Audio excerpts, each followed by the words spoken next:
Hello class and welcome to this Bad Dudes NES walkthrough right here on Video Games 101 by way of Let's Play with Brigands. I'm your instructor, Professor Brigands, and Bad Dudes, an NES port of an arcade beat-em-up classic. That's why it might not surprise you when I tell you that this game is decently difficult. I'm going to give it an 8 out of 10, which on the frustration scale equates to writing a threatening letter to the developer, in this case Data East. Looks like the bad dudes just heard I was writing said threatening letter and they're not having it. I guess that's the face of a bad dude. I don't know. The guy on the left, it's also the face of someone whose butt just got grabbed by a stranger on a crowded subway. And his friend's not having it there on the right. That's sexual assault, bro. Yes, it is.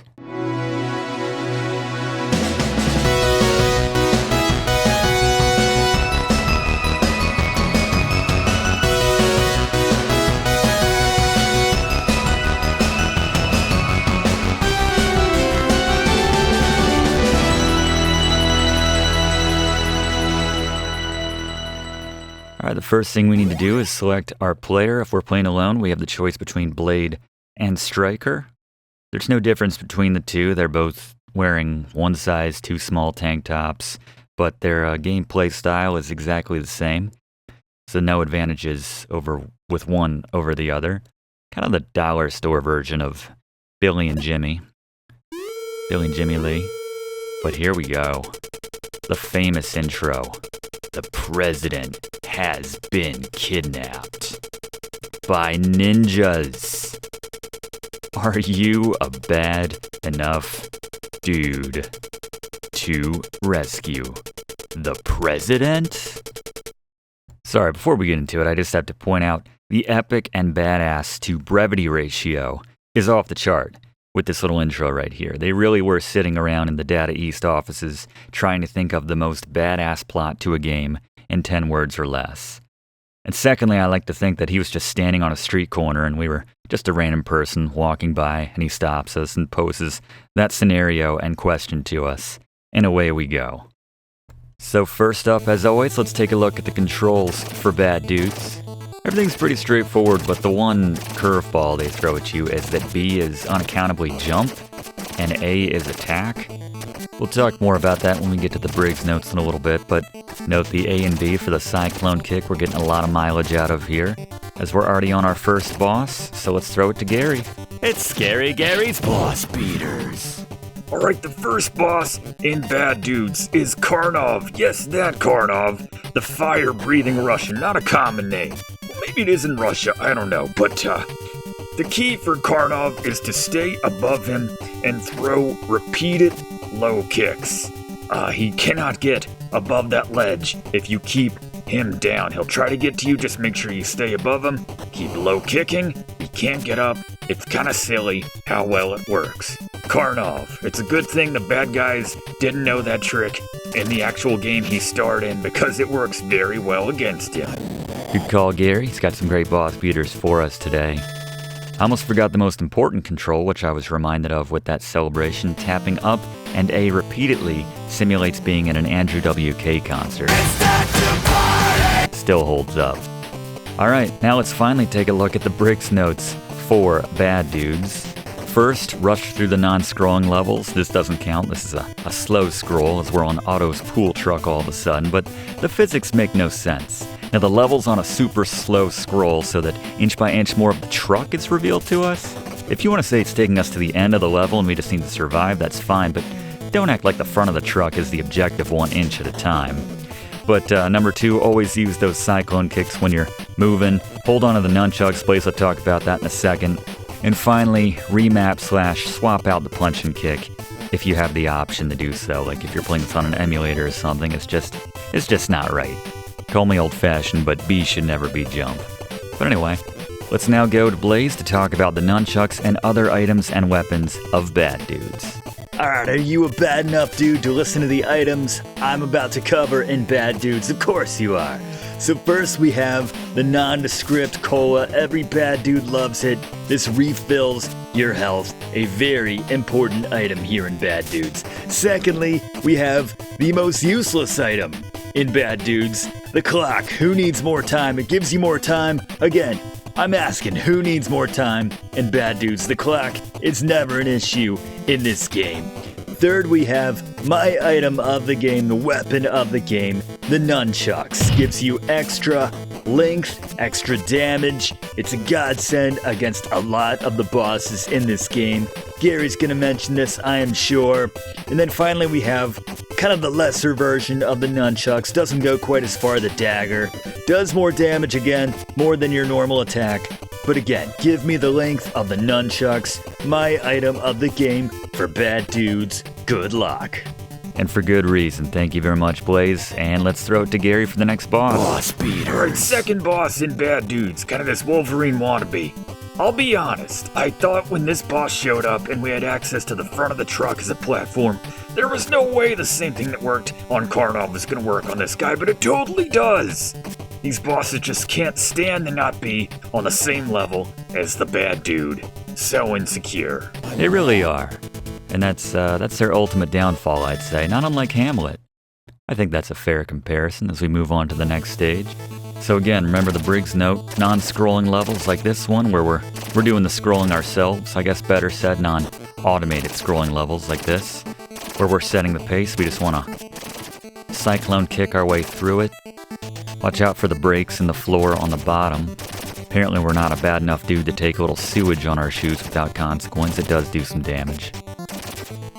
Grab that soda. Sewer soda. Nothing like it. But you can see this technique really does work because we're already at the boss of the sewer level. Who we got this time, Gary? Boss beaters. Right, the cloning ninja. You want to stay to the edge of the farthest ninja that gets cloned and just keep attacking low. Just keep pushing them back until they're all dead. Then the main ninja will come at you. You'll get a few kicks on him. He'll retreat. Do the cloning process again. Just make sure you're always at the very edge. In other words, you don't want to be in the middle of that ninja cloning party as it's happening. Make sure you're on the edge. Keep attacking, and eventually you'll take him. Them all down. Everybody's gonna die. You'll do it. Good luck. All right, thank you very much, Gary. Excellent tips to help keep us afloat, make this game a lot more manageable. And while we're still beating up on the cloning ninja, let's go to Fluff for our first Fluff fact about Bad Dudes. As great as the intro for Bad Dudes on the NES is, there's a lot more to it in the original arcade version, which this version serves as a port for. Here you get a bit more context. Rampant ninja-related crimes these days, and the White House is no exception. President Ronnie has been kidnapped by the ninjas. Are you a bad enough dude to rescue Ronnie? Ronnie being a reference to President at the time in 1988, Ronald Reagan. The president remains nameless in the NES version, purportedly due to Nintendo of America's policy on not allowing political content, and the president himself bears more of a resemblance to newly minted president at the time of this game's release, George H.W. Bush. Good luck, Fluff. We'll see when we get there. God willing, of course. As we have another non-scrolling level in a row. This one, they slow down the action a couple times.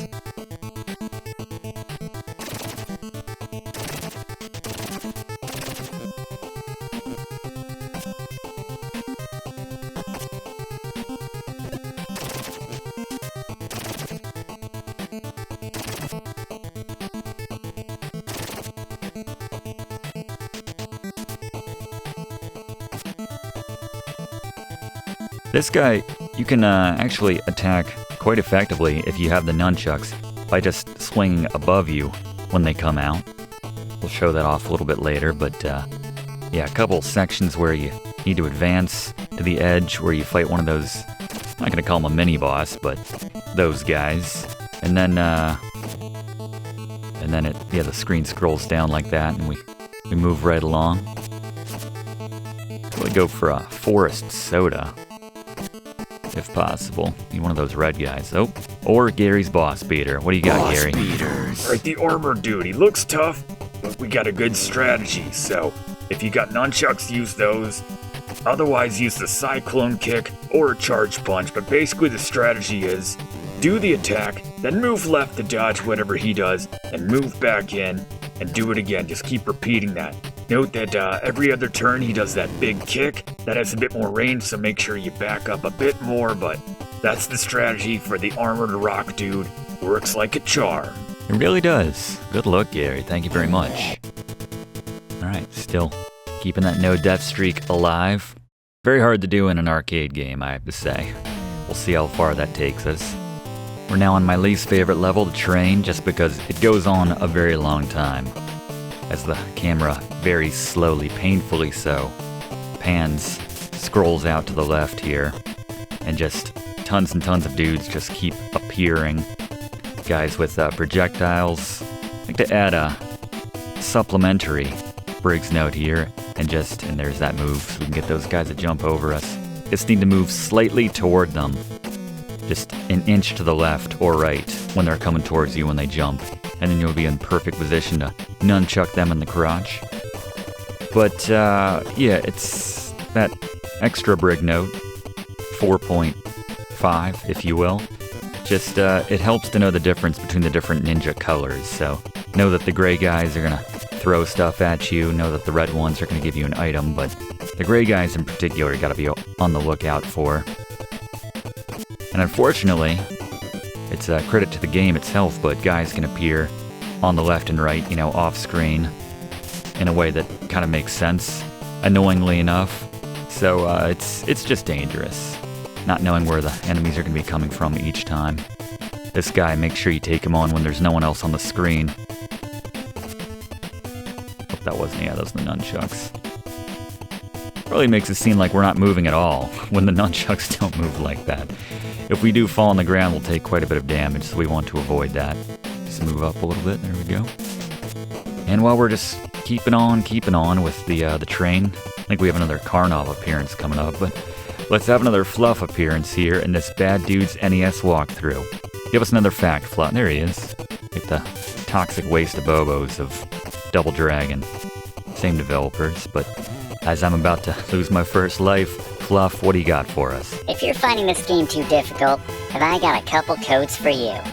Type B, A, down, up on the second controller, then start on controller 1 to gain 63 extra lives. For more powerful punches, do a variation of the Konami code also on the title screen on controller 2 by pressing up, down, left, right, A, B, then press start on controller 1. One more thing to mention, the power punches in the game can be charged by holding A for a couple seconds until you start flashing.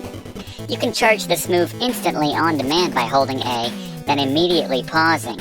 Keep holding A through the pause, and once you unpause the game, you'll find that you're fully charged. It's a pain, but it works. Good call. See, the no death run has been compromised.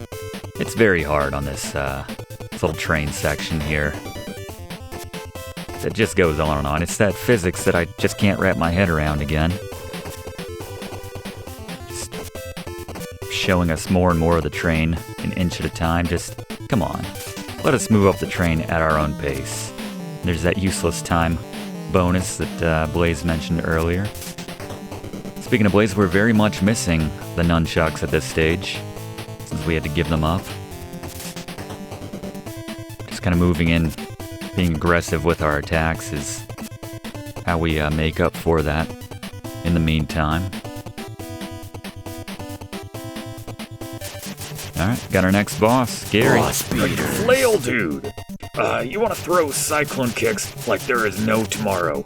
Be as offensive and aggressive as possible.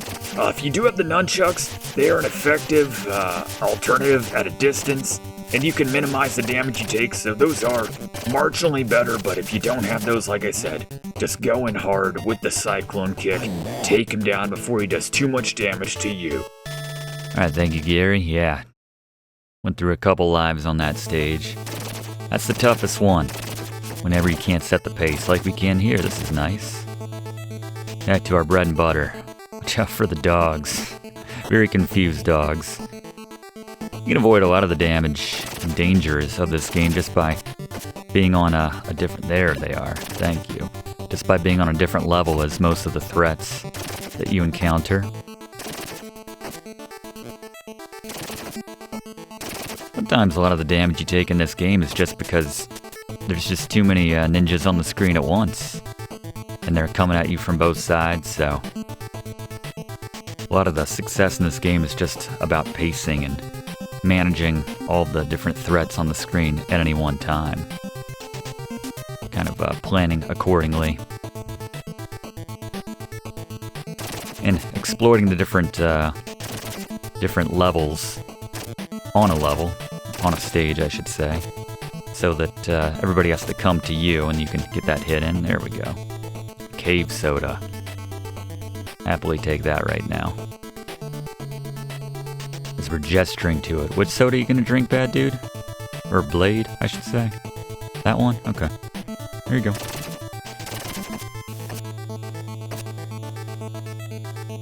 This guy probably won't have anything now.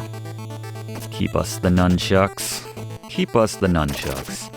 By the way, those little tacks that those guys throw down, you can obviously jump over them, or you can do a low kick to clear them out. So it's just kind of dangerous when you have other dudes on the screen at once, so you don't always have time to react to that the way you'd want to.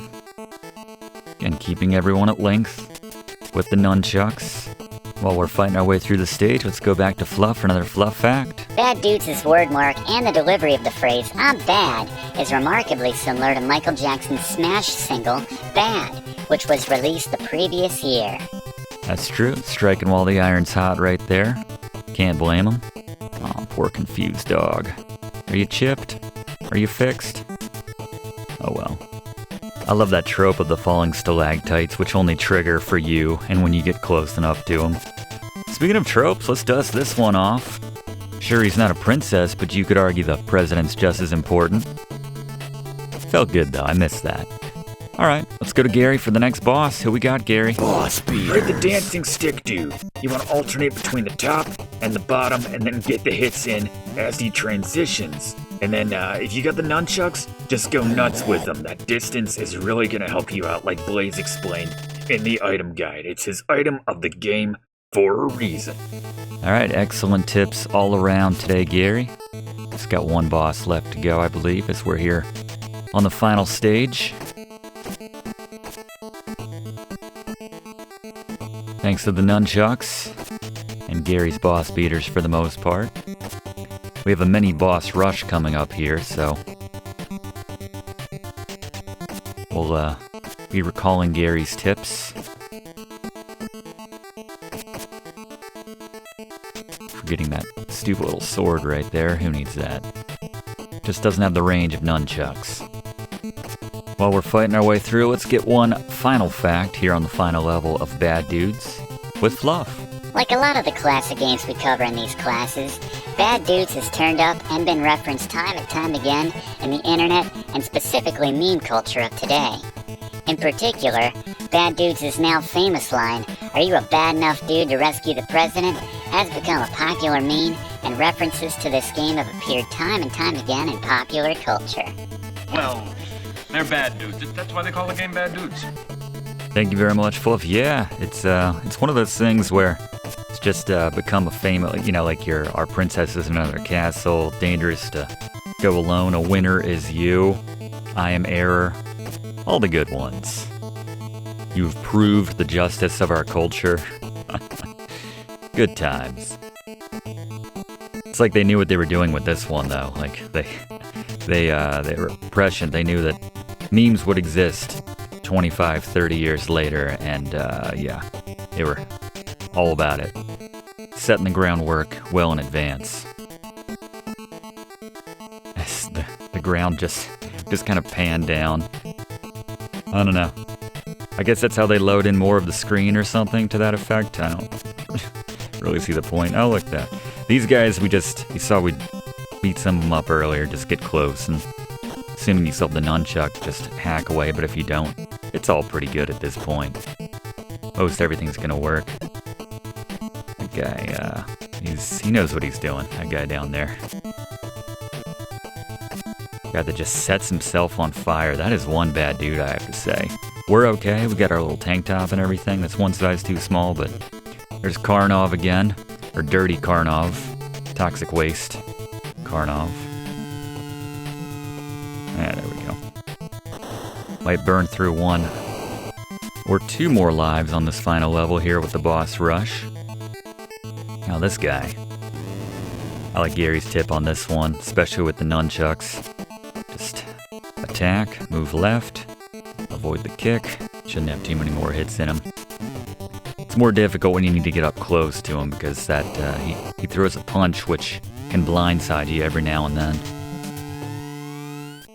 I think we're moving right to left on this final stretch. Yeah, bring this guy out quick. So we could just get high again, but again with the nunchucks, just get low and swing away. As the game decided we need to move a little bit. Yeah, they're getting very serious with the boss rush now. Let them drop down, come to us. I think if I had timed that a little bit better, I could have gotten through that part unscathed. See if it'll just take 5 hits from the nunchuck. Seems like these, this version of these bosses in the boss rush, they don't have quite as much health as they did before. We'll take that though. This guy was a bit tougher when we on the train when we didn't have the nunchucks. He still gets his hits in, but yeah, we only ended up taking a couple hits right there. And this guy, just gonna move around, use the distance, the length of the nunchucks. 5 hits, yeah, 5 hits apiece with the nunchucks. Alright, time for the final boss. Let's throw it to Gary. Take us home. Boss beaters. Alright, the final boss, the Dragon Ninja. I'd like to quote the instruction manual for a second. It says, "You don't need the Secret Service to tell you that the Dragon Ninja will be your most challenging opponent." That is laughably ridiculous. This is maybe the easiest opponent in this game. The strategy is, if you have the nunchucks, you've probably already won. Just keep whacking, low, at a distance, use the distance of the nunchucks to win. Otherwise, just get in close, just keep with those low attacks. You'll basically stun lock him, he'll be dead before you know it, and just like that, you've rescued the president. You really are a bad enough dude. Congratulations. Thank you, Gary. That's all I ever wanted to be. If you think he's joking or that's just an expression, let's go for a burger. Nope. There it is. Hey, Mr. President, are you a bad enough dude to share? No? Okay. Well, in that case, big thanks to all my TAs today. Gary's boss beaters were on point. We learned some fun things about this game from Fluff. Blaze all over it with the items. The nunchucks really are that big of a difference in this game, with the army of Secret Service guys behind us. And me in my tank top. Those ridiculous guns. Thank you for watching. Just one question, are you a bad enough dude to click subscribe to enroll in this class? We do one of these classes every single week. We'd love to have you aboard. And go ahead and click that like button if you don't mind as well. It really does help us out. And leave a comment. What are your memories or thoughts of this ridiculous game? That's our time for this week. We'll see you next week in the same spot for next week's class. Hope to see you then. Thanks for watching, and don't forget to like and comment on this video, and click subscribe if you haven't already, as this seriously helps me to keep making great content for you. And check the description of this video to see what song is playing right now.